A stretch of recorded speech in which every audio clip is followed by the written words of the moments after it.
Jean-François Toussaint, vous avez été champion de France de volley-ball avec l'équipe d'Asnières, vous avez fait partie de l'équipe de France, vous êtes donc été un sportif de haut niveau, entre guillemets. Vous avez parallèlement suivi des études de médecine en France, aux États-Unis. C'est un parcours au fond assez cohérent, le sport, la recherche. Aujourd'hui, vous dirigez l'IRMES, l'Institut de recherche médicale et d'épidémiologie du sport, j'y ai arrivé. Cette cohérence, elle est en même temps atypique. Ce n'est pas un parcours finalement que l'on rencontre beaucoup dans le milieu universitaire. Non, certes, on a quelques exemples qui ont suivi un petit peu cette voie. L'équipe de volley, par exemple, à laquelle j'ai eu le plaisir d'appartenir, avait pour capitaine pour l'équipe universitaire en tout cas Richard Gou, qui est également médecin et qui a suivi un parcours assez semblable. Puis un certain nombre d'autres qu'on retrouve dans les équipes de France de rugby, qu'on retrouve dans un certain nombre d'environnements, dont on voit que finalement on n'a pas d'exclusivité fort heureusement, mais qu'il y a des potentialités qui s'expriment, peut-être des chances aussi qui s'ouvrent, des opportunités que l'on trouve. Il s'est avéré que les miennes se sont faites autour de thèmes que je souhaitais vivre dans un premier temps, celui de l'intensité du sport, celui du plaisir de la compétition et de l'apprentissage de la victoire et de la défaite. Et puis celui de la capacité d'expression de l'ensemble de choses qui m'étaient finalement possible de connaître. Voilà, ces moments où on a effectivement eu, là c'était avec le Racing en 82, ça fait partie des moments très, très forts qu'on a envie de perpétuer, qu'on a envie de renouveler, soit tous les week-ends quand on est dans un championnat, soit sur des moments dans lesquels finalement les sociétés humaines se donnent un retour tous les 4 ans pour l'Olympiade et pour les Jeux de Londres qui arrivent. Ce sera celui du grand rendez-vous planétaire de l'ensemble de ceux qui, pendant ces 4 années, ne se sont préparés que pour cela. Oui, puis ça montre aussi que le sport n'est pas simplement pour vous un loisir, c'est une véritable philosophie de l'existence. Et une philosophie, je ne sais pas, en tout cas, apporte un regard extrêmement décalé, différent sur l'ensemble de nos capacités. L'ensemble de ces capacités, qu'elles soient, là encore, sur les possibilités à suivre des études, on pourra développer dans des thématiques pour ensuite remettre en question, y compris les connaissances que l'on a reçues dans le processus éducatif. On va, par la recherche, essayer de remettre, de vérifier, voire de contredire les théories du passé. Et chacune de ces étapes, petit à petit, va permettre d'aller au-delà. Le fait d'avoir eu dans ce domaine-là une expérience sportive permet de voir ce que sont finalement un certain nombre de ces grandes étapes par lesquelles on peut développer son propre projet, celui d'un projet collectif. Et là, on a énormément à apprendre justement dans toutes les intégrations des capacités individuelles au cœur d'un esprit collectif. L'équipe de France de handball en est un des exemples extraordinaires en ce moment, de façon à finalement trouver des voies d'optimisation de chacun au terme de cette longue étape. Si l'on se place dans la perspective de la physiopathologie du sport, on peut se poser une question tout de même. Le sport est-il encore un jeu ? Qu'est-ce qu'un jeu ? Un jeu, c'est une simulation dans un espace-temps donné qui n'expose pas, du moins directement, au risque de la vie. Alors que le sport expose au risque de la vie, et de plus en plus. On a les deux aspects constamment. Celui du jeu qui est celui sur lequel on va faire son apprentissage. Et on va le faire collectivement et on va le faire avec une joie immense. C'est un petit peu celle de ces enfants sur la plage de Zanzibar. En même temps, on voit que ces données-là sont ancrées depuis probablement des millions d'années, bien avant l'espèce humaine ou chez Sapiens. On va avoir des démonstrations de l'orientation des jeunes mâles sur toute une série de nos cousins primates vers à chaque fois des activités dans les états les plus jeunes de la vie, autour de ces fonctions de découverte finalement du mouvement et de l'ensemble de ces espaces de jeu. Chez le mammifère, c'est très clair, même au-delà des primates. Et puis, il y a la fonction qui va petit à petit nous amener au maximum de nos capacités. On va en parler par la suite, mais ce sont des points sur lesquels on va transformer petit à petit l'envie, le plaisir du jeu, tout en gardant un petit peu cette notion, mais en allant au maximum des capacités. Et cette idée de repousser les limites va venir au fur et à mesure exploiter ce développement des potentialités individuelles. Le sport de haut niveau comporte tout de même des risques réels. Pensons à la boxe, la boxe, ici il y a des images, on voit un corps abattu, pensons aussi au sport automobile par exemple. Effectivement, l'idée du haut niveau est à chaque fois celle de la façon dont on peut repousser les limites. Et elle comporte des risques. Le fait de franchir les limites va petit à petit révéler un certain nombre de nos critères d'instabilité. Et finalement, la vie ne progresse que par ce front d'expansion d'une capacité ou d'une espèce, parfois au détriment des autres. C'est toute la question actuelle, justement, du développement des capacités d'une seule espèce sur la planète, Homo sapiens, par rapport à l'effondrement des autres. Mais dans cette augmentation progressive et de la façon dont on va repousser les limites, qui va être le principe même olympique, du Sitius, Altius, Fortius, toujours plus haut, toujours plus vite, toujours plus fort, c'est celui sur lequel petit à petit cette expansion se fera en fonction des capacités d'appropriation énergétique dont chacun bénéficiera, mais qui en même temps va se trouver justement dans ces contraintes maximales, et au fur et à mesure qu'on se rapproche potentiellement de ces limites maximales, universelles, celles qui font que nous ne ferons pas 7 mètres de hauteur, de taille. On n'est pas fait pour durer aussi longtemps que le séquoia, parfois 6000 ans pour certaines de ces espèces. On a probablement une gamme dans laquelle s'expriment les possibilités humaines. Et les sportifs de haut niveau sont là, notre avant-garde. Ils nous révèlent ce que sont nos possibilités et la vitesse à laquelle elles se sont transformées au cours des 2 derniers siècles, et puis le siècle olympique, l'ère olympique depuis 1896, et nous montre très précisément à quelle vitesse et quelles marches ont été franchies pour arriver dans ce seuil actuel. Alors il y a donc ces risques objectifs, et parfois même assez spectaculaires. Mais il y a aussi le fait que le sport de haut niveau exprime un certain nombre d'affects qui sont souvent tus, parce que finalement assez peu valorisés. Pensons à la volonté de puissance, à la volonté de domination, pensons au narcissisme. L'image que nous avons sous les yeux, par exemple, montre cette sorte de célébration du corps uniquement, presque narcissiquement. Oui, je dirais que c'est un petit peu dans le même chemin que celui qu'on vient d'évoquer sur la progression vers les limites et les risques. Il y a aussi celui de se regarder monter. Et au fur et à mesure, ça donne une image extraordinairement puissante de renforcement. Ce sont des boucles de rétrocontrôle positif qui ne cessent de dire mais finalement ces possibilités sont extraordinaires et comme elles m'appartiennent, ce sont les miennes, j'en suis d'autant plus finalement ému qu'elles me permettent d'atteindre un certain nombre de ces maxima. Alors en plus derrière ça, il y a le fait que, et on s'en rend compte de façon de plus en plus claire maintenant, le fait d'appartenir à ce groupe qui est à l'avant-garde, comme je le disais, qui monte dans les valeurs les plus élevées d'une mesure qui est faite avec tous les risques de la malmesure de l'homme, mais en tout cas qui montre que petit à petit, on va, en atteignant ces capacités maximales, être aussi capable de tenir, de résister plus longtemps, parce que l'ensemble des qualités qui ont fait qu'on est monté très très haut feront aussi que nous allons durer plus longtemps. Alors toute une série d'hypothèses, de théories s'affrontent pour bien comprendre ce qu'il y a derrière.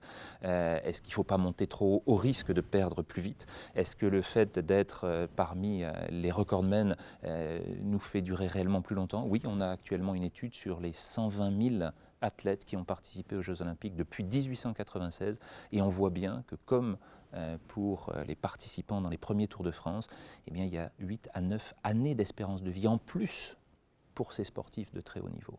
Donc il y a bien quelque chose qui est de l'ordre d'une capacité mise en jeu au risque de la limite, mais qui va aussi se traduire par une potentialité et une durée plus longue.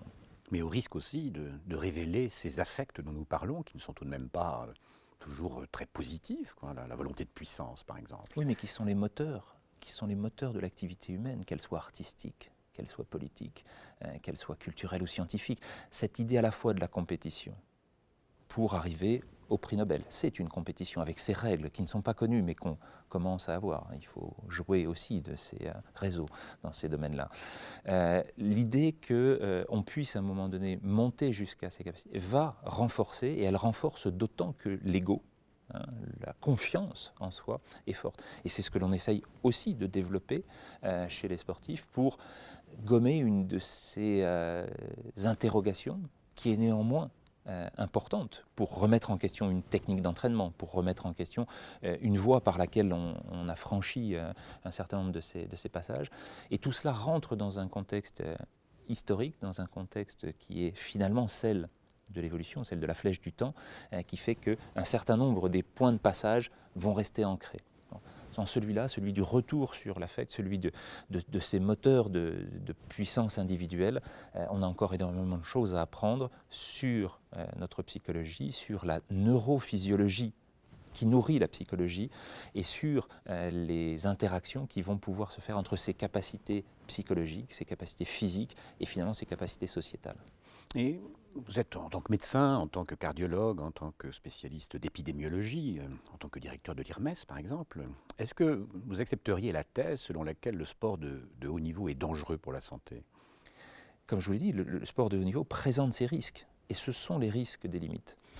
On le voit bien sur le ski, on le voit effectivement sur la boxe, on le voit sur un certain nombre de sports qui vont être mises finalement dans une situation de haut risque qui est parfaitement assumée par les sportifs qui vont le gérer. Et on le voit très bien dans une étude qui peut être faite sur le contexte psychopathologique dans lequel les sports à haut risque sont ceux dans lesquels on voit la plus faible fréquence d'états anxieux, d'états dépressifs, d'idées suicidaires. Non, les gens qui sont confrontés dans les sports aéronautiques, par exemple, dans les sports motocyclistes, à la possibilité réelle d'une mort sur le circuit, dont on a encore vu des exemples récents, montrent que ce risque-là est totalement assumé. Et il est, là encore, inscrit dans la capacité, dans l'acceptation de cette démarche, en même temps qu'il nourrit finalement les sentiments extraordinaires que génère la compétition, la victoire et l'association de ces éléments. Dangereux pour la santé, c'est très, très objectif ma question, elle s'appuie sur des données observables et quantifiables. Vous avez fait du rugby par exemple. Le rugby pratiqué chez les jeunes de moins de 13 ans, s'accompagne d'un pourcentage d'accidents qui n'est pas du tout négligeable annuellement. Non, il n'est pas négligeable. On sait que voilà, ce sport fait partie plus que le tennis. On vous aperçoit d'ailleurs. Des sports à risque. Parce que vous avez fait aussi du rugby. J'ai eu ce plaisir-là effectivement en universitaire. Mais dans ce contexte-là, on apporte au fur et à mesure un certain nombre de réponses. On comprend à la fois sur le problème des contusions cérébrales, quelle est la physiopathologie et quelles sont les mesures de prévention qu'on peut mettre en œuvre.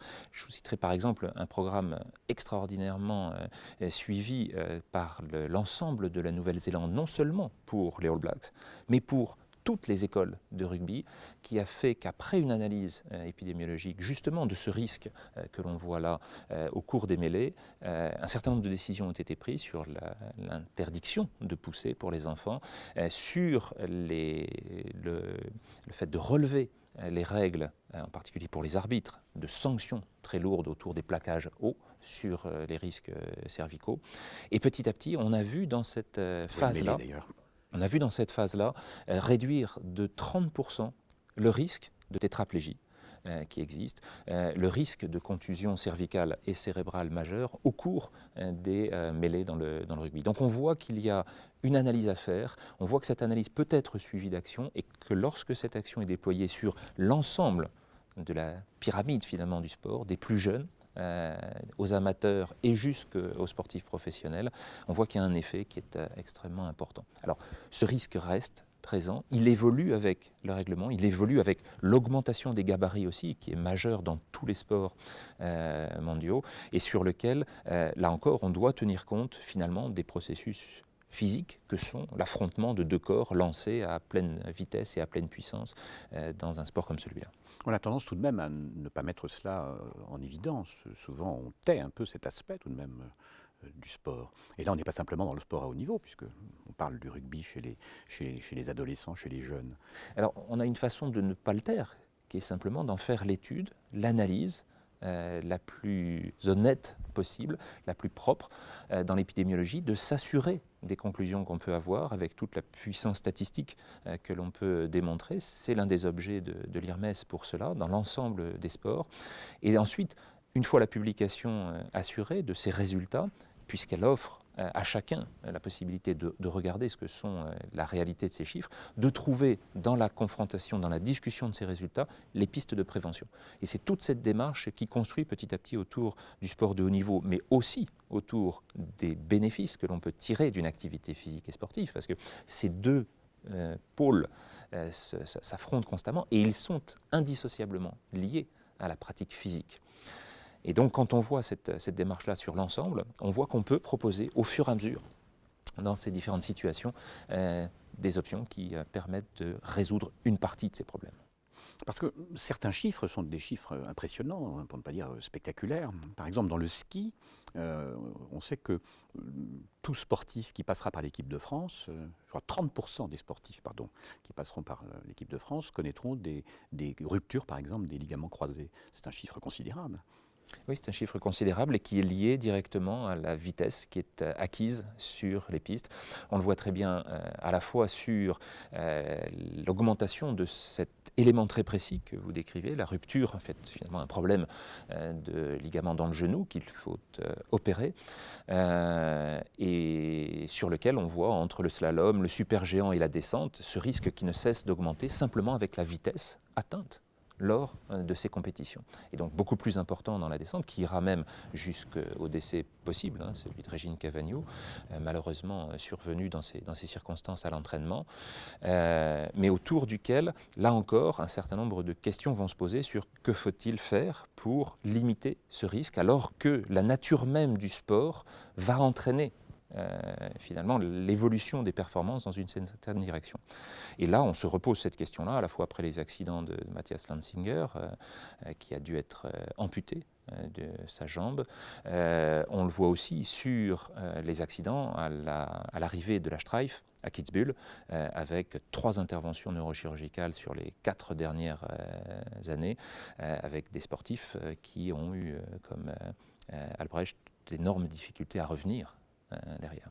Donc se pose le problème, là vous posez le problème très clairement, à savoir d'un côté la courbe qui cherche à améliorer les performances et de l'autre la prévention. Comment faire harmoniser, accorder finalement des logiques qui sont peut-être assez contradictoires parfois? Dans ce domaine-là, la réflexion peut porter sur l'idée que l'on se fait de la compétition. Est-ce qu'il faut aller toujours plus vite? Ou est-ce qu'à ce risque-là, à un moment donné, on ne doit pas poser la possibilité simplement dans des règles acceptées, finalement pour chacun, la diminution des performances au profit de la compétition. Et dire à ce moment-là, dans un cadre qui sera moins à risque, finalement, ce qui compte, c'est d'être le premier d'arriver dans ces circonstances-là.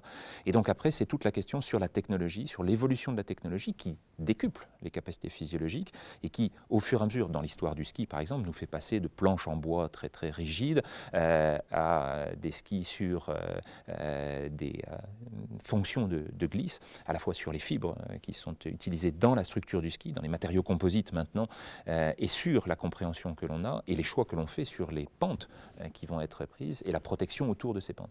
À chaque étape, on peut se dire à un moment donné, on peut prendre finalement une option qui permette de reculer d'un cran, mais au profit finalement de la santé des descendeurs. Oui, parce que cette dangerosité quantifiable, elle a des causes. Ces causes, c'est pas simplement la compétition pour la compétition, toujours plus vite, toujours plus haut, toujours plus fort. C'est aussi des règlements peut-être, des entraînements intensifs, peut-être la précocité aussi de ces entraînements, peut-être aussi des enjeux financiers. Là, on retrouve le sport pris dans la totalité de la société. Alors sur ce plan-là, il faut comprendre qu'on va avoir toute une série de niveaux, de strates. Et à ces différents niveaux vont jouer à chaque fois des principes régulateurs différents. Il y a celui de la physiologie cellulaire, si j'ose dire, puis l'ensemble des capacités physiques dans un organisme, celui du sportif de haut niveau ou du sportif du dimanche, qui va l'exprimer dans son footing hebdomadaire. Et puis après, il va y avoir d'autres logiques et d'autres compétitions qui se mettent. Compétition entre les clubs, compétition entre les moyens financiers alloués à ces clubs ou que ces clubs vont générer pour les clubs de football qui sont en Europe en tout cas et encore bien loin des équipes américaines. Mais cette idée que l'argent à un moment donné vienne Regardons sur bien l'image, là. Les podiums est une idée sur laquelle, en lingots d'or, l'idée va se faire autour d'une récompense de ce dépassement. Récompense de ce que cette fonction même, toujours portée par l'athlétisme, la natation, les sports à record, nous fait penser nous-mêmes de notre capacité de progression, de notre capacité de croissance. C'est toute cette question qui est remise actuellement à l'ordre du jour autour des saturations, autour peut-être des épuisements de ces capacités de développement. Et vous remarquerez que l'argent ne cesse d'augmenter actuellement à mesure que les progressions sont de plus en plus faibles et que le temps entre chacune de ces performances est de plus en plus long. On l'a mesuré de façon très claire dans toutes ces recherches qu'on a pu faire à l'IRMES.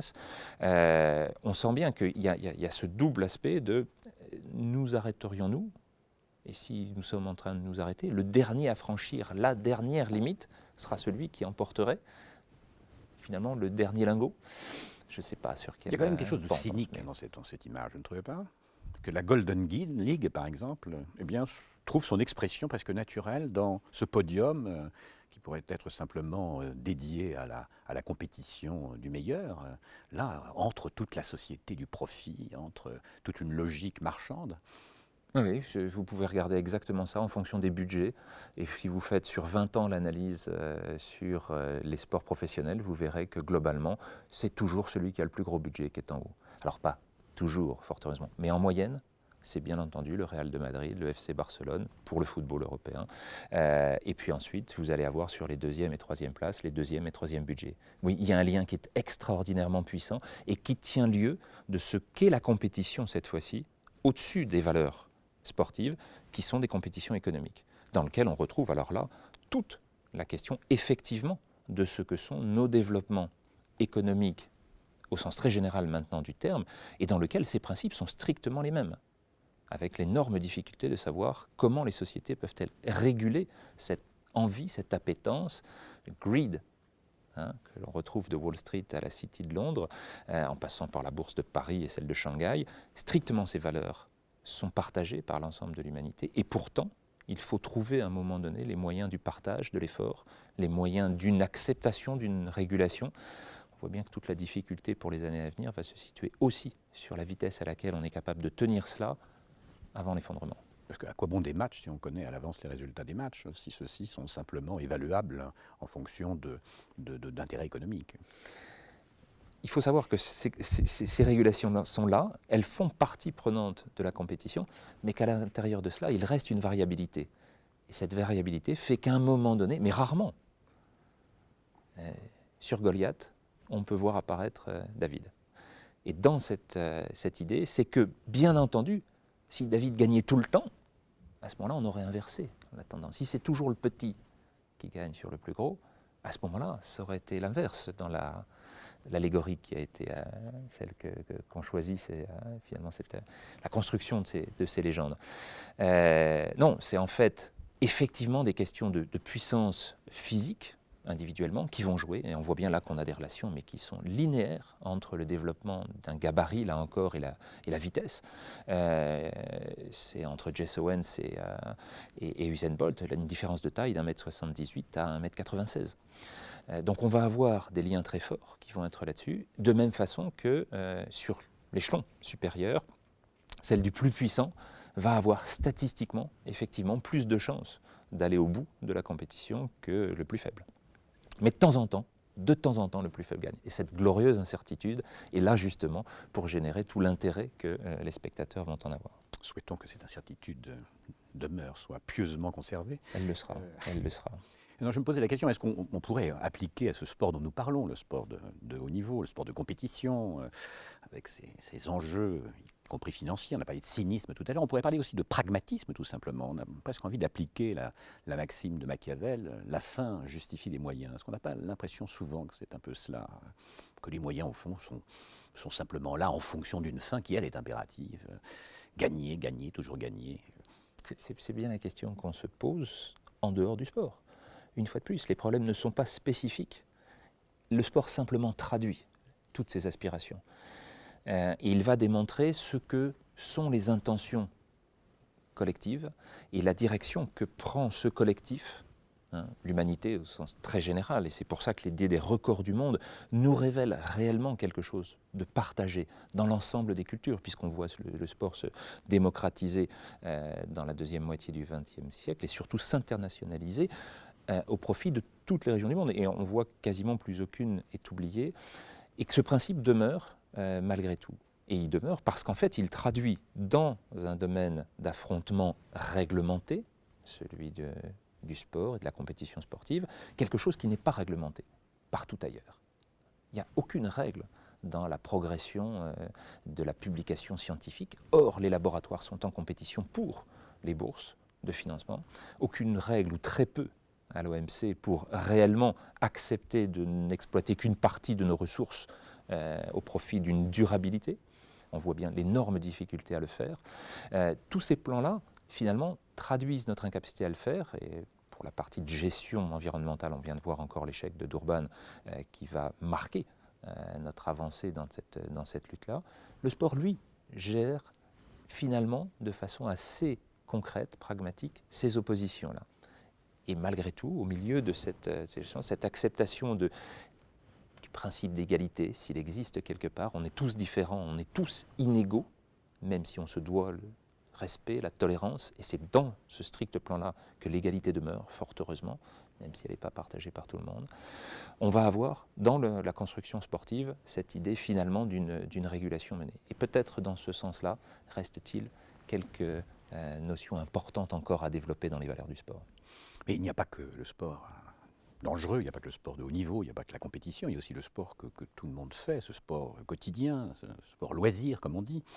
Et là, ce sport-là est incontestablement bon pour la santé, ce qu'on appelle les activités physiques et sportives. Ça, c'est un sport qu'il faut évidemment défendre, ce que vous faites. Absolument, on a eu un certain nombre de réflexions et de propositions qui ont été au cours des dernières années suivies de nombreuses décisions et de nombreux effets dans différentes régions, dans différentes institutions et au niveau national et international.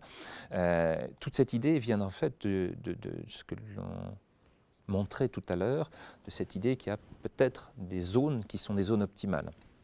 Trop de sport, trop d'activités autour de la mobilité, autour des articulations. On voit une très belle cheville en course ici. La répétition de ce pas pour des dizaines, des centaines de milliers d'éléments à chaque fois qui viennent peser sur cette articulation ou sur le genou qui la soutient, finissent par effectivement créer des conditions et qui lèsent les ligaments, les muscles, ce dont on parlait tout à l'heure. Donc en faire trop a ce propre risque que les sportifs de haut niveau gèrent complètement au profit de la capacité de monter au plus haut, à la plus haute marche. Dans le sport, pour ses vertus sanitaires, tous les bénéfices qu'on peut en tirer tiennent du fait qu'on est passé de l'autre côté sur le plan du développement de notre société technique. Le développement de toute la motorisation, finalement, nous pose dans nos fauteuils pendant des heures et des heures au quotidien, et on a perdu complètement ce lien à la mobilité qui a été, par contre, une des immenses phases de toute la sélection du vivant, et pas seulement, une fois de plus, celui de l'espèce humaine. La mobilité, ça remonte aux toutes premières cellules qui, à un moment donné, une fois qu'elles ont épuisé leurs réserves dans leur environnement proche, vont se déplacer d'une façon ou d'une autre pour aller chercher un autre environnement favorable. Cette partie-là, qui nous concerne maintenant, nous amène dans des sociétés très sédentarisantes. Et on se rend compte que la sédentarité a son prix en termes de cancer, de maladies cardiovasculaires, de maladies métaboliques. Et sur tout cet aspect-là, on voit que le sport et l'activité physique en général vont avoir des effets très positifs en diminuant les risques de cancer du sein, que ce soit sur les métastases ou sur les tumeurs primaires, en diminuant le risque de dépression, sur la santé mentale aussi, on va avoir des effets majeurs, en diminuant le risque d'infarctus, en diminuant à tous ces niveaux-là, parce que ces effets sont dits pléiotropes, très large, très important et très en amont sur les équilibres énergétiques cellulaires. Tous ces effets bénéfiques-là sont évidemment ceux sur lesquels doivent petit à petit s'orienter les politiques de prévention que l'on a tenté de donner dans ces différentes réflexions. Alors, ce qui est intéressant ici, c'est que ça renvoie au rapport de 2008 que vous avez dirigé, c'est de penser ensemble le sport et la santé publique, hein, qui suppose à la fois une étude de la situation réelle du pays, comme on dit, et en même temps une prospective. Car le but de ce rapport, c'était aussi de jeter les bases d'une prospective. Et c'est en l'analysant sur ce continuum, en fait, entre la sédentarité absolue, on s'arrête totalement. Et certains de nos concitoyens sont marqués par cela. Le Téléthon, dont on a vu la dernière édition le week-end dernier, nous dit que vous avez des enfants, des adultes, totalement privés de mobilité. Leur capacité de déplacement est nulle. Et pourtant, la société tente de leur apporter des réponses qui vont prolonger leur espérance de vie. Sur l'ensemble de ces points-là, très sédentaires, peu sédentaires, actifs, très actifs, sportifs, très sportifs, sportifs de haut niveau, on va avoir l'ensemble de ces capacités qui nous montrent finalement ce que sont les interactions entre la mobilité et la santé. Et c'est dans ce domaine-là qu'on en a fait toute une série de recommandations qui, comme je vous le disais, ont été reprises. La Bretagne a décidé, par exemple, de créer un plan Kino-Bretagne qui permet de développer toute une série d'actions en faveur du sport. Sport à l'école, sport en entreprise, sport pour les personnes âgées, pour les seniors, dans lesquels on voit ces effets préventifs à chaque situation, à chaque tranche d'âge, finalement apporter ses bénéfices. Et donc toute cette dimension-là est à mon sens extrêmement importante à développer pour justement faire passer cette idée que la mobilité est une chose essentielle, hein, la bipédie est une des marques de Sapiens, et le fait de pouvoir remonter sur cette courbe d'optima est un des objectifs importants, me semble-t-il, de nos prochaines années. Parce que le rapport montre bien deux tendances contraires. Une tendance qui est celle de la sédentarisation, qui croît, et ça vous mettez ça sur le long terme, hein, sur les 2 derniers siècles, hein, une sédentarisation qui ne fait que croître dans des proportions considérables, et de l'autre, une suractivité chez les sportifs de haut niveau. Comment penser ensemble, au fond, ces 2 courbes qui sont des courbes qui s'opposent? Il faut effectivement penser les paradoxes. Il faut trouver la façon dont ces équilibres se font à l'intersection de 2 envies totalement différentes ou de 2 circonstances. Je ne sais pas si tout cela fait partie de l'envie. Une fois de plus, ce sont des propriétés émergentes probablement auxquelles nous assistons là, qui sont celles des choix individuels et qui, dans le temps, petit à petit, s'accumulent pour donner une direction dans laquelle une espèce, une humanité, une société se dirige. La première, c'est celle dans laquelle elle a souhaité s'approprier une énergie extraordinaire et développer sa technique portée par l'énergie. Et ça s'est traduit à la fois par des capacités de réduction de la mobilité, par globalement l'automobile, et tout le développement des transports qui nous transportent, alors que nous ne sommes plus que dans des mobilités passives, et en même temps a vu, par une autre utilisation de l'énergie, dans la nature cette fois-ci, dans les champs, et y compris pour, après la moisson, transporter le produit de cette énergie mise, les engrais mis dans la terre, augmenter notre capacité d'apport. Et c'est ce déséquilibre-là entre une énorme abondance alimentaire et une réduction de nos capacités de mobilité qui finalement crée les conditions des maladies métaboliques et de l'obésité que l'on constate dans le monde entier. Toute cette partie-là nécessite d'être probablement rééquilibrée, puisque nous étions pendant 200 000 ans à cet équilibre, même si c'était à un niveau inférieur de développement. Il faut probablement penser maintenant cette idée d'un rééquilibrage entre les entrées et les sorties, entre les apports et les dépenses. Derrière tout ce que vous êtes en train de dire, et puis je dirais à l'horizon même du rapport de 2008, hein, il y a plus que des considérations techniques, comptables, hein, au sens où on quantifie, on donne des chiffres. Il y a une véritable philosophie, et une philosophie hédoniste. On ne peut pas ne pas penser, par exemple, à l'idéal du sage épicurien qui réalise l'autarcie, l'autarkeia, l'autonomie, le plaisir, en même temps l'autonomie, voilà, des valeurs philosophiques fortes. il y a deux aspects derrière cela. Il y a à la fois cette idée que la mobilité, le mouvement est en soi générateur de ces endorphines, et l'effet sur la santé mentale est probablement directement lié à cette action sur notre métabolisme cérébral. Et le deuxième point, c'est qu'il y a peut-être justement dans les propriétés émergentes qui vont venir autour de cela, une biologie de la philosophie. Alors, qu'est-ce qu'il y a derrière? Qu'est-ce que la construction historique du fonctionnement cérébral, de cette boîte à auto-pensée qu'est notre cerveau, dans la construction même du développement extrêmement rapide? Et là, ça se joue sur 3 millions d'années, globalement, dans l'ouverture du genre Homo jusqu'à Sapiens, ce développement des capacités cérébrales en termes de volume comme en termes de connexion synaptique. Toute cette idée du renforcement de la connaissance, et du renforcement de la connaissance par le plaisir, et du renforcement de la connaissance par l'exploration du monde, et donc la mobilité, le déplacement, et la capacité pour les plus forts d'entre nous à petit créer les conditions de l'expansion, d'aller chercher un petit peu au-delà, de faire le tour du monde, cette grande expansion démographique qui se termine il y a 12 000 ans avec le passage de Bering, puis finalement la colonisation de l'ensemble des Amériques par Sapiens, est une forme d'interaction entre la façon dont les capacités se sont faites à l'intérieur. Les capacités se sont faites en termes de développement sociétal, puisque ça va être aussi celle de la révolution néolithique il y a 10 000 ans, dans lesquelles se posent en Mésopotamie les premières observations que l'on a encore de l'agriculture, et finalement d'une appropriation de l'énergie beaucoup plus proche et beaucoup plus contrôlable autour de chez soi.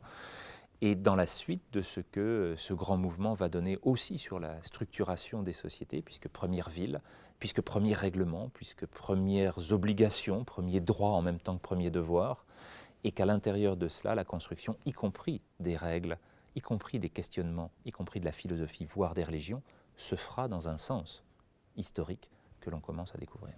Donc cet idéal d'autonomie, qu'on pense aussi avec cette réflexion sur le plaisir, ça prend chez vous des formes extrêmement précises. Il y a une sentence, par exemple, chez vous, qui est une sentence presque stoïcienne. Vous dites le quadriceps, c'est l'autonomie. Pouvez nous préciser le sens de cette sentence qu'on devrait peut-être inscrire sur les écoles, ou en tout cas sur les stades?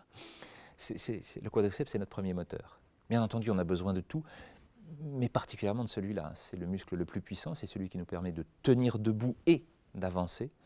Et sur ce principe-là, la démonstration est faite, en particulier chez les personnes dépendantes, sujets âgés. Plus vous voyez cette force décliner, plus vite vous rentrez dans les stades de la dépendance, et dont on voit bien toutes les difficultés auxquelles on se trouve confronté actuellement, là encore avec des sociétés vieillissantes. Le fait de maintenir par un entretien ces capacités-là permet de repousser, non pas de supprimer, mais de repousser les conditions finalement de cette dépendance. Et ça, c'est un principe qui n'est pas seulement valable pour les seniors, c'est un principe que l'on va retrouver sur l'ensemble et qui rejoint celui, là encore, de nos capacités maximales et de nos durées maximales. Donc on est dans des formes de compréhension de la biologie autant que de l'utilisation de cette biologie dans un principe collectif, social, qui devient extrêmement fort dans cette idée de ce que sont, là encore, nos principes autonomes. Mais il est intéressant de remarquer tout de même, vous êtes médecin, et que la question, que l'art de vivre, parlons ici d'un art de vivre, on vient d'aborder des thèmes philosophiques, on peut se demander si aujourd'hui, la place qui était hier dévolue aux directeurs spirituels, aux philosophes, aux prêtres peut-être, ce n'est pas le médecin aujourd'hui qui l'occupe, c'est le médecin qui dit quels sont les critères de la vie bonne. Je ne dirais pas simplement les critères de la vie bonne, les impératifs de la vie bonne, comme il y avait les impératifs de la vie bonne aperçus par le philosophe hier. Cela suppose d'ailleurs un postulat, que la vie bonne, c'est la vie longue. Un postulat qui est contestable, c'est ce qu'a développé Isabelle Queval, par exemple, dans sa thèse. Avant d'arriver sur cette idée de la vie longue, juste avant, vous noterez quand même que sur le plan des transitions philosophique, on donne actuellement aux médecins ce qu'on donne aussi aux sportifs de haut niveau. Finalement, un des éclairages dans lequel la religion serait en train d'être portée par les sportifs. et les stades étant nos immenses temples actuels reconnaissant par un principe narcissique collectif cette fois-ci le lieu de la croissance, en même temps qu'on donnerait aux médecins. Non, je ne crois pas du tout qu'il y ait de capacité d'organisation. On est beaucoup plus sur une question d'ailleurs critique de la question philosophique actuellement de notre position au monde et finalement de ce que sont les grandes tendances, l'explosion démographique, l'explosion urbaine, l'explosion de l'appropriation de l'environnement au profit d'une seule espèce. C'est sur ces questions-là beaucoup plus que se posent les questions du futur et donc de ce que sont les grandes options prospectives.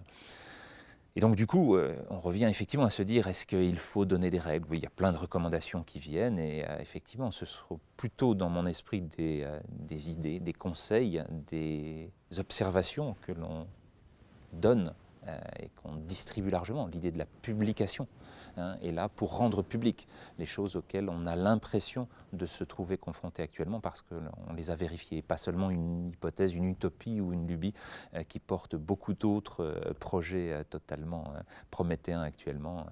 La biologie de synthèse, la thérapie génique et toutes les difficultés qu'on voit autour. Mais derrière cela, il y a aussi cette idée de est-ce qu'il faut durer longtemps? Est-ce que le temps que l'on a entre le 0 et le 0, finalement, d'un retour au sol, à la fin de ce court parcours, doit être dirigé dans un sens ou un autre. Je n'ai pas de réponse à ça. On n'en a aucune, si ce n'est qu'en observant l'ensemble de nos concitoyens, on voit bien que c'est toute la fonction de croissance qu'il a extraordinairement portée, parce que c'est celle dans laquelle on fait tous nos rêves, c'est celle dans laquelle on a nos instants les plus violents en termes d'émotion, j'entends pas en termes de la violence négative, mais celle de l'intensité de la sensation, et que c'est peut-être justement un des moteurs actuels encore du développement. Et en même temps, si on arrive au plafond, si on arrive aux limites, on se pose la question de ce que sont les ressources encore possibles pour trouver ces nouvelles capacités et de maintien de notre intensité. J'ai envie quand même d'insister sur la question que je vous ai posée. Parce qu'il ne s'agit pas simplement de vous, il s'agit d'un discours médical en général qui ne se contente pas simplement de guérir, de prévenir. Mais il y a des impératifs catégoriques. Si vous voulez avoir une vie bonne, vous devez avoir une vie saine, et cette vie saine, elle correspond à un certain nombre de critères. Et ça, c'est un discours que l'on entend un peu partout maintenant. Et là, le médecin a très clairement pris la place du philosophe. L'art de vivre, c'est un art de vivre encadré par un savoir qui donne un certain nombre de critères objectifs auxquels on doit se conformer si on veut mériter une belle vie, c'est-à-dire aussi une vie longue. Et là, j'ai envie de vous faire une remarque. C'est Épicure qui dit ça, les dieux sont immortels, donc ils sont heureux plus longtemps. Mais il dit, la durée de bonheur n'ajoute rien au bonheur. Donc le présupposé de la vie longue et la vie bonne, ça suppose que la durée de la vie ajoute quelque chose au bonheur. Un petit bonheur, c'est tout le bonheur. C'est l'histoire du soldat de Stravinsky, c'est la même idée. Une fois que vous en avez eu un, à un moment donné, dans une circonstance, c'est le premier moment où vous rencontrez cette situation inattendue qui va vous marquer, définitivement. Le deuxième événement n'est jamais qu'une répétition du premier et diminue l'intensité de la réaction. Alors là, on est dans de la biologie pure, mais c'est la biologie qui va construire l'histoire, qui va construire l'histoire de l'humanité. Maintenant, vous me dites qu'il y a un discours imposé, médical, qui voudrait que... Appelons ça le paradigme médico-sportif. Je n'ai aucune certitude dans ce domaine, aucune. Je ne sais pas si, finalement, et c'est pour ça que je reviens à l'idée que ce sont simplement des observations, des conseils que l'on peut donner, certainement pas des recommandations et certainement pas des décisions imposées sur lesquelles on pourra changer quoi que ce soit. Voilà. Il y a un véritable équilibre. Finalement, c'est d'ouvrir les yeux sur ce que l'on comprend des réalités du monde, et on le sait très bien, ces réalités ne seront jamais partagées par tous, parce que chacun a son interprétation du monde, chacun a sa grille de lecture, chacun a son envie de ne pas voir ce que sont ces réalités. Peut-être ne faut-il pas les voir finalement pour, au quotidien, se dire « j'ai encore un projet pour aujourd'hui, j'ai encore une capacité de croissance. Finalement, je me lève ce matin pour accomplir quelque chose aujourd'hui. Soyez en forme. Je ne sais pas quoi. Soyez en forme, nous montre cette image. C'est pas ça que je vois derrière cette image. Que C'est pas soyez en forme. vouliez-vous? C'est une jeune femme qui se trouve peut-être dans un instant dans lequel elle se donne à elle-même cet objectif-là. Et en tout cas, s'il y a 72 pancartes, faites-le autour d'elle, on est sûr de l'échec. Là, on est sûr de l'échec. La question plutôt, c'est de se dire, est-ce que cette attitude-là, on peut l'avoir dans un environnement plus régulier? Est-ce qu'on peut être encore capable de se donner des conditions de mobilité, de prendre son vélo tous les matins pour aller bosser, même si c'est sur 8 km? 8 km, c'est pas un temps considérable. Et c'est peut-être de ces petits éléments de décision-là que vont plutôt se faire les rééquilibrages dont on a parlé. Si c'est les recommandations imposées, si c'est vous faites 30 minutes par jour et pas 29, voilà, on va se tromper. On se rend compte déjà qu'à 15, il y a un effet. Donc il y a une biologie de l'effort, là encore, et de l'impact sanitaire, puisque c'est des années de vie en plus. Et les années de vie en plus, c'est aussi de la qualité de vie en plus.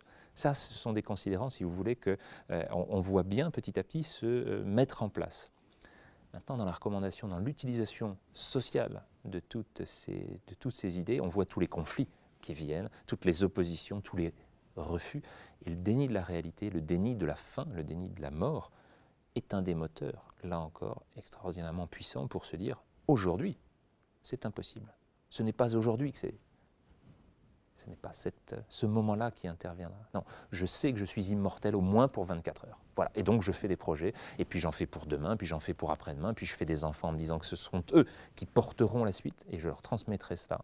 Et cette idée petit à petit est celle qui construit l'ensemble d'un cycle dans lequel on a conscience de cette idée du retour, mais elle ne doit pas, à un moment donné, venir bloquer tout ce que le quotidien nous permet de construire. Et c'est toute l'idée de à quel moment j'équilibre l'idée philosophique d'une possibilité, d'une place, d'une situation universelle, un rapport au monde, avec celle de, voilà, j'ai quand même des capacités d'agir sur mon environnement local. On a parlé, il y a déjà quelques mois, de limites physiologiques, physiques, qui seraient atteintes à une date qu'on a mis dans l'avenir, 2030, je crois. Que pensez-vous de cela, de cette limite objective, indépassable, un peu comme la vitesse de la lumière? C'est un petit peu l'idée dont on parlait tout à l'heure. Est-ce que vous connaissez des gens qui mesurent 5,50 m dans l'espèce humaine? On n'a aucune trace historique, et en tout cas aucune personne, puisque là on peut faire un bilan. Et c'est assez rare, le moment que nous vivons actuellement, de pouvoir faire le bilan de toutes ces capacités au temps T, quasiment sur l'ensemble de l'humanité. On a toutes les données concernant l'espérance de vie de tous les pays du monde, avec quelques incertitudes évidemment. Sur le recueil des données, on n'est pas très certain, mais on a mesuré, y compris cette incertitude. C'est les plus ou moins 5 ans, plus ou moins 3 cm. On a les tailles, on a les évolutions de ces tailles, de ces poids, de paramètres biométriques très simples, sur des périodes extrêmement longues.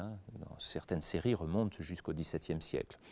On a sur toutes ces données des visions qui montrent que ces évolutions-là, peut-être, suivent un certain nombre de règles qui par ailleurs sont les fondements même de la recherche lorsqu'on étudie sur toutes les autres espèces animales et végétales les relations par exemple de cette croissance végétale avec la température. On sait très bien qu'il y a une température optimale pour le blé tendre, pour le maïs, que lorsque ces températures sont dépassées, dans les périodes de sécheresse ou de canicule, on va avoir des impacts directs sur ces possibilités de croissance. On a complètement analysé, compris tout cela pour l'ensemble du règne animal et végétal, et on se dit, ça ne nous concerne pas. Peut-être ça nous concerne aussi. Et c'est petit à petit ces éléments-là qu'on est en train de découvrir, on retire la couverture et on est en train de se rendre compte, peut-être que voilà, ces fonctions de croissance, qui sont des fonctions exponentielles, parce que le monde est basé sur des principes exponentiels, que ce soit la physique, la chimie, la biologie, les interactions. Toutes ces lois sont simples une à une. La complexité du monde vient de leurs interrelations et de la multiplicité de ces éléments-là dans chacun des individus, dans chacun des éléments, ou bien dans la succession des événements. Mais quand on retire petit à petit cette disparité, cette diversité, et qu'on regarde les éléments un par un dans notre idée réductionniste, on se rend compte que les lois sont simples. Les lois sont très simples. et en plus elles sont similaires, auto-similaires, qui est le terme qui veut que finalement d'un pas, celui de la cellule, au pas suivant, 1 milliard, on a 10 puissance 14, c'est un peu plus qu'un milliard, hein, 10 puissance 14 cellules dans notre organisme, mais ensuite passer de l'organisme à l'espèce, c'est-à-dire pour nous 7 milliards actuellement, un autre un cran de quasiment 9 à 10 échelons, ordre de grandeur, on voit que les principes restent les mêmes. Et ça, ces lois qu'on appelle loi de puissance ou loi scalante, sont des lois fondamentales dans tout l'univers. Est-ce que ces lois-là ne sont pas celles que nous sommes en train de découvrir et qui donc s'appliquent à toutes nos utopies, à toutes nos envies de la même façon? Voilà, c'est peut-être sur cette idée que finalement cette fonction se mêle et sur laquelle voilà, les 2,45 m de Javier Sotomayor qu'on voit ici nous font dire en tout cas qu'un individu qui sauterait 5 mètres sur le simple développement de ses capacités physiques du quadriceps ne fait pas partie actuellement des possibilités humaines. Alors entre 5 mètres et 2,45 m, il y a quelque part, potentiellement une limite qui n'est pas seulement théorique. Mais bon, ça ce sont des limites physiques, physiologiques, mais il y a le corps augmenté, le corps appareillé, il y a l'innovation technologique qui intervient. Oscar Pistorius, on aperçoit ses prothèses. À la fois, ça pose évidemment un problème, comment organiser des compétitions, peut-il participer à des compétitions de gens valides? Ça pose un problème aussi dans le développement de cette technologie éventuellement invasive concernant notre identité, notre intégrité. Ça pose des problèmes philosophiques, fondamentaux, moraux, le respect de la personne humaine. Comment envisagez-vous ces choses? Le cas de Pistorius est extrêmement intéressant. Effectivement, sur cet aspect-là, il doit nous faire comprendre l'impact de la technologie sur le développement physiologique. Et on voit bien que lui est le seul à pouvoir courir la deuxième moitié de son 400 mètres plus rapidement que la première, parce que c'est le temps de mise en action, si j'ose dire, de la restitution énergétique par ses lames. Et donc c'est le seul, lorsqu'il court avec les valides, qui peut avoir finalement ce deuxième temps beaucoup plus rapide. On voit bien que ce sont deux physiologies ou adaptations physio-techno différentes par rapport à celles des coureurs de 400 mètres qui ont eux aussi de la technologie. Ils ont de la technologie dans les semelles des chaussures, ils ont de la technologie dans le tartan de la piste, qui n'est plus la cendrée que nous connaissions au début du siècle. Ces aspects-là ont fait évoluer une partie des performances en athlétisme. Maintenant, ça repose la question essentiellement, non pas morale, mais du sens dans lequel l'humanité souhaite placer chacun des siens. Et donc, Pistorius est-il indigne de courir face aux autres? Non. Pistorius, on lui doit le respect extraordinaire du mouvement qu'il a enclenché, qui est celui de son combat, alors qu'avec l'amputation qu'il a subie tout jeune, finalement, lui permet, par cette énergie extraordinaire qu'il dépense, de s'inscrire petit à petit dans le rugby qu'il a pratiqué, puis dans l'athlétisme, et de l'athlétisme de dire et de faire reconnaître internationalement son humanité, et au milieu de nous, voilà, il a une propension à pouvoir courir. Maintenant, ça repose aussi la question de ce que seraient ces apports techniques si le choix de chacun des participants venait à se dire « je préfère me faire amputer au profit de l'âme telle que celle de Pistorius ». Je ne crois pas, fort heureusement, je ne crois pas que nous verrons cela dans les prochaines années compte tenu des effets secondaires et compte tenu des difficultés au quotidien que présente Oscar Pistorius dans sa mobilité, son autonomie. On en revient à ce qu'étaient c'est un combat qu'il a mené parce qu'il a dû subir ces inconvénients majeurs de la perte de ses deux pieds. Maintenant, sur le développement, moi je trouve extrêmement important qu'on puisse sortir de notre idée de catégorisation. Il faut des hommes et des femmes. Voilà, on a 1 million d'individus parmi les 7 milliards qui sont juste entre les deux, biologiquement, avec des capacités, avec une expression phénotypique qui est intermédiaire. Oscar Pistorius, dans un autre registre, pose la question des catégories. Est-ce qu'il faut à un moment donné transcender toute cette idée dans laquelle on veut d'avoir dans un couloir que ceux qui sont finalement à répondre correctement au modèle dans lequel, là encore, une société se donne l'envie de mesurer les siens, alors entre 8 et 9 ans, entre 12 et 13 ans, voilà. En reproduisant ces catégories, elles montrent bien qu'il y a des fonctions de croissance. Est-ce que la technologie répond à ça? Vous avez un autre exemple qui a été excessivement intéressant, qui est celui de la combinaison de natation, qui démarre en 2000 avec Jan Thorpe aux Jeux de Sydney, qui va voir en 2008 la deuxième génération avec les combinaisons de polyuréthane, 50%, et puis la troisième génération en 2009, avec 100% de polyuréthane, et des performances qui vont exploser, qui fera que l'ensemble de la Fédération internationale de natation, à la sortie du Water Cube, la piscine de Pékin, dira en 2008, voilà, nous sommes le sport olympique.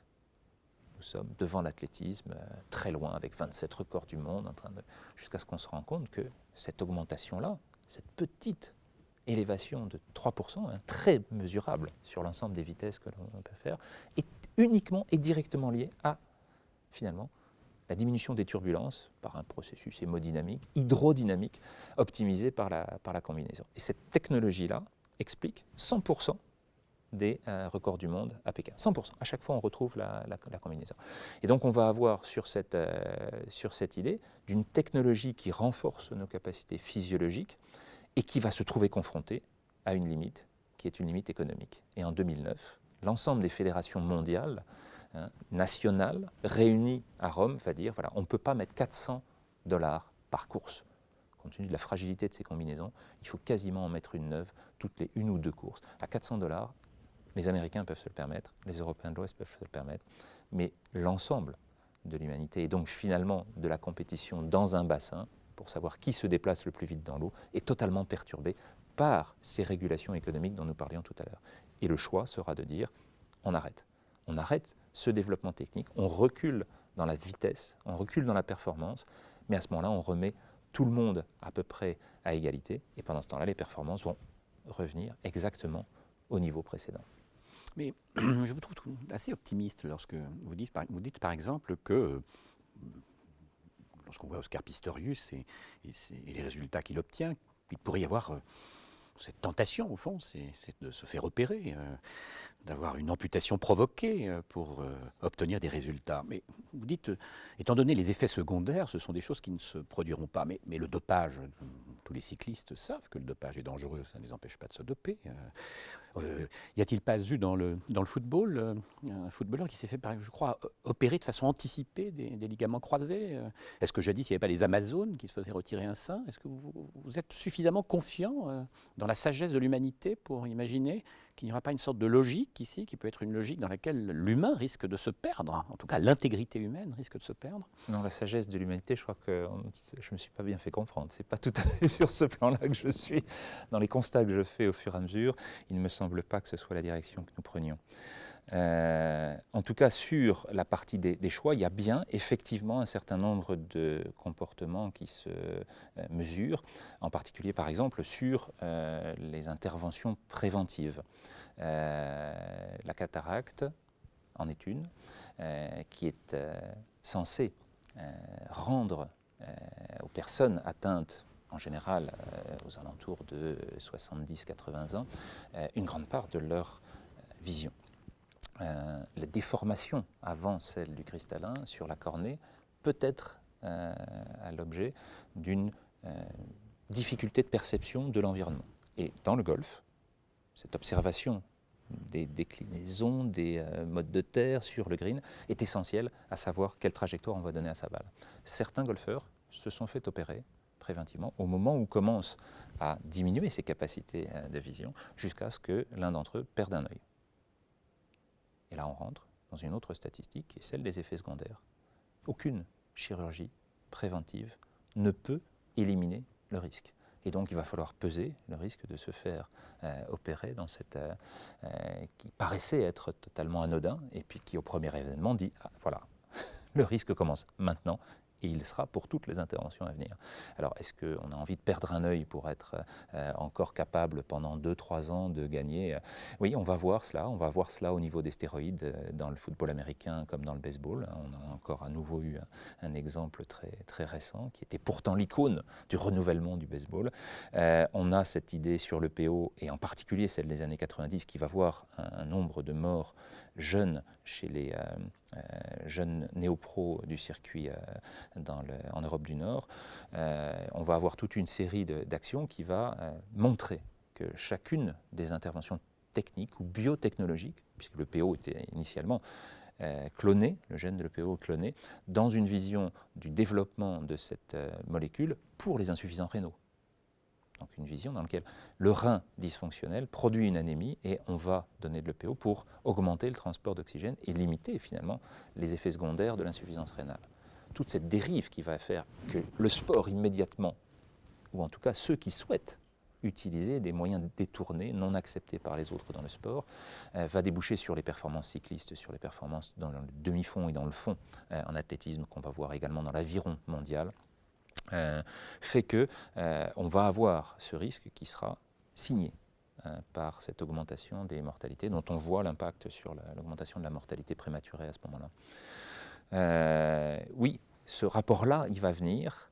On n'en a pas conscience au début, c'est pour ça que c'est fait. Au premier risque, au premier événement, tout d'un coup, on rebascule dans cette idée. Donc la question de se faire augmenter un organisme, et c'est aussi celui que l'on va avoir dans toute une série de mesures ou d'actions que la société prend autour du Viagra pour ses capacités sexuelles, autour des prothèses mammaires dont on voit les conséquences actuellement, là encore, dans cet aspect autant narcissique que du développement des interrelations, à chaque fois, on a cette absence de regard sur la conséquence de long terme et cette incapacité peut-être de la prédire. Certains vont vous dire, attention, vous êtes sur un mauvais chemin, et malgré tout, ça se fera.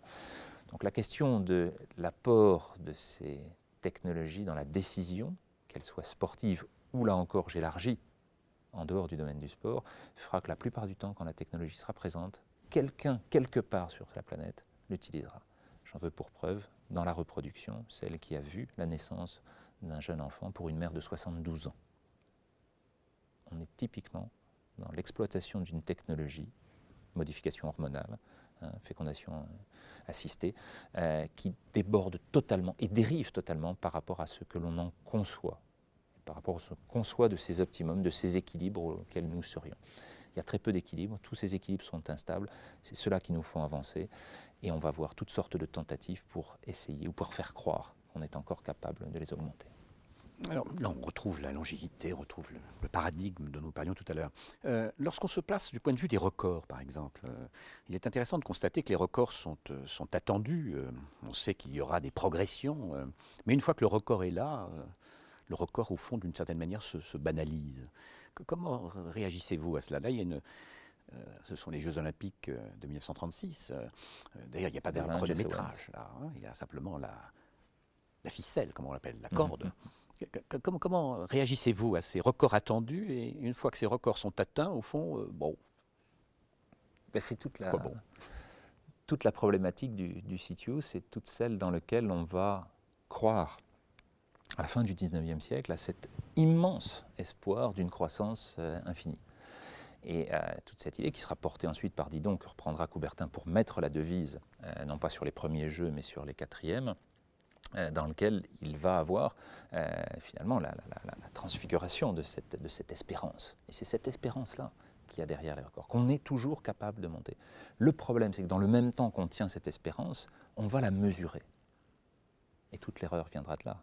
C'est qu'en la mesurant... Là, on la mesure, on commence à la mesurer. Voilà, dans les années 60. Et en 74, ce chronométrage officiel va venir, et on voit bien les réalignements de toutes les courbes de progression. Une fois qu'on la mesure, on a une mesure objective de ce qu'est cette fonction de croissance. Et tout d'un coup, on se rend compte qu'elle respecte les lois dont on a parlé tout à l'heure et qui sont des lois limitantes.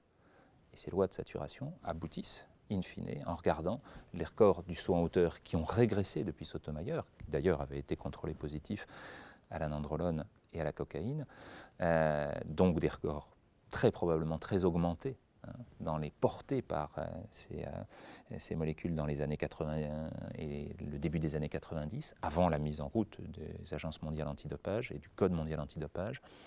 On voit bien que ces lois petit à petit montrent que cette saturation est en place depuis 20 ans. Voilà, depuis Sergueï Boubka, on n'a pas pu relever le compteur, et la perche féminine est arrivée en 10 ans au même niveau, c'est-à-dire hop, elle a bloqué alors qu'elle s'est constituée bien après la perche masculine. Elle a bénéficié au début des progrès de la connaissance de l'entraînement des hommes, mais on est au plafond depuis Sinbayeva. Et on voit bien que sur chacune de ces épreuves-là, on semble avoir atteint des plafonds très clairement délimité de nos potentialités, que ce soit sur les lancers, que ce soit sur les courses, que ce soit sur les sauts, que ce soit même sur les épreuves combinées. Alors là, on remarque qu'on est à 9 secondes 58, c'est-à-dire à mesure que s'affine d'une certaine manière la quantification du record, on approche d'une certaine façon de sa limite. C'est toute la démonstration qu'en fait Usain Bolt et qu'il annonce lui-même. Et il le dit, il faut écouter les mots autant qu'observer les faits héroïques de la course et du record. Il dit voilà, moi j'ai encore 1 an ou 2 ans. Et je sais très bien que si je ne descends pas en dessous des 9,50, j'espère éventuellement aller à 9,48. Potentiellement, il a cette qualité-là dans les jambes et dans l'organisme qui porte ce record, cette potentialité. Il faut qu'il retrouve toutes les conditions qui l'ont mené en 2008 et en 2009 au précédent. Hein. Et donc toutes, ça veut dire toutes. L'ensemble de ce qu'il a mis, de ce qui l'a conduit, de ce qui l'a préparé pour aller à ces records.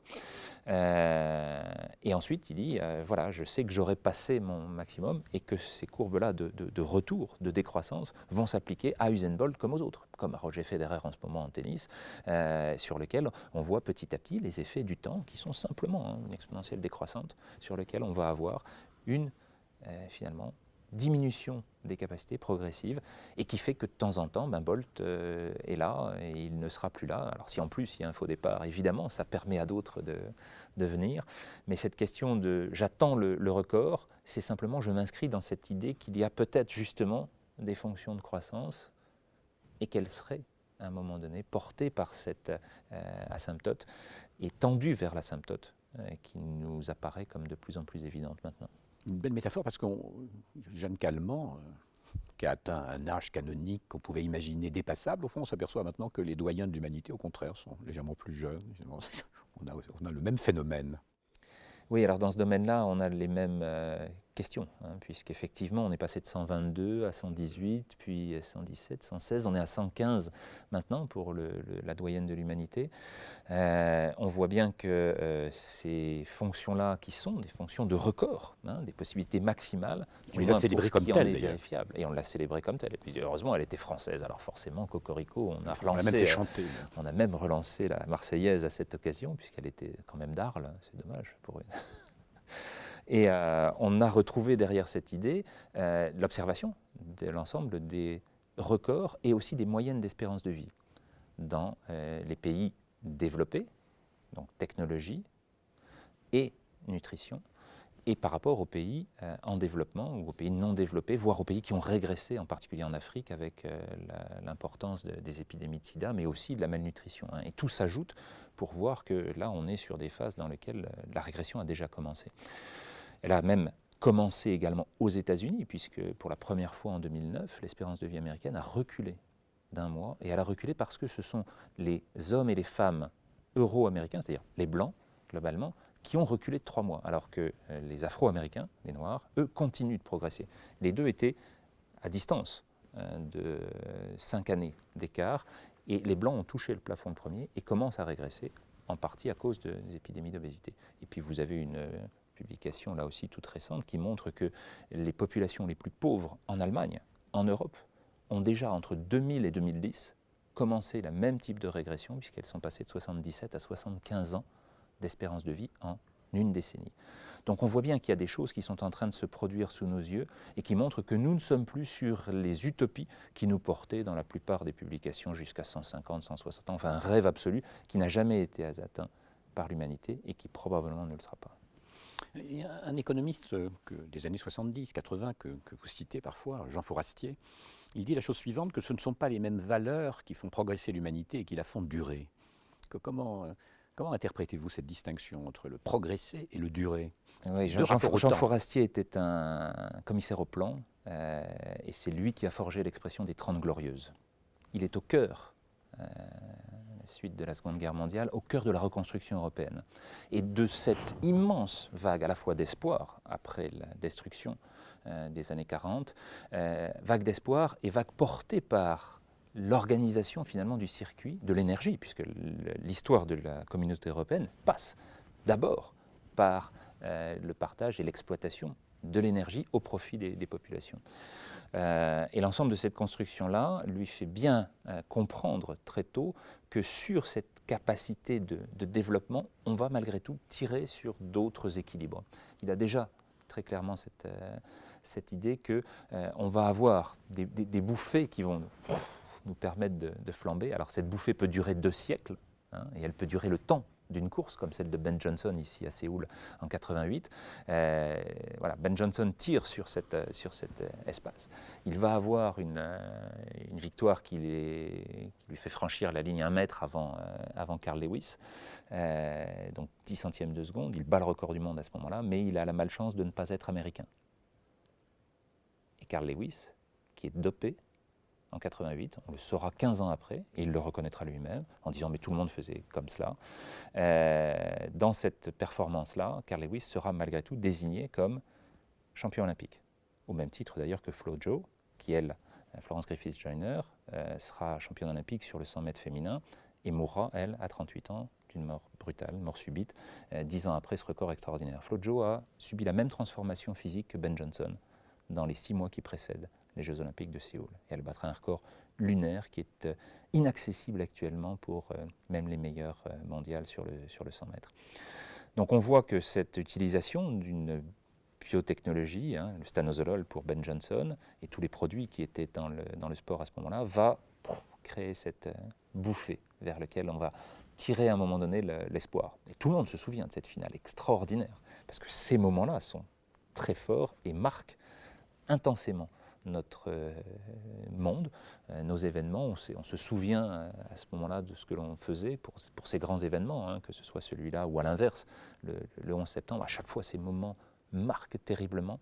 Et donc, dans l'intensité de cette compréhension des capacités de développement pour l'un et d'effondrement pour l'autre, on va avoir constamment cette idée de quels sont les équilibres qui permettent de durer. C'est ça que propose Jean Fourastier dans toutes ses réflexions, et qui seront celles qui vont constamment, et on le voit bien dans les risques économiques et les situations économiques dans lesquelles se trouve l'ensemble des pays au monde, parce qu'aucun n'est épargné, l'idée de durée est très clairement autour de quoi avons-nous bénéficié jusque-là.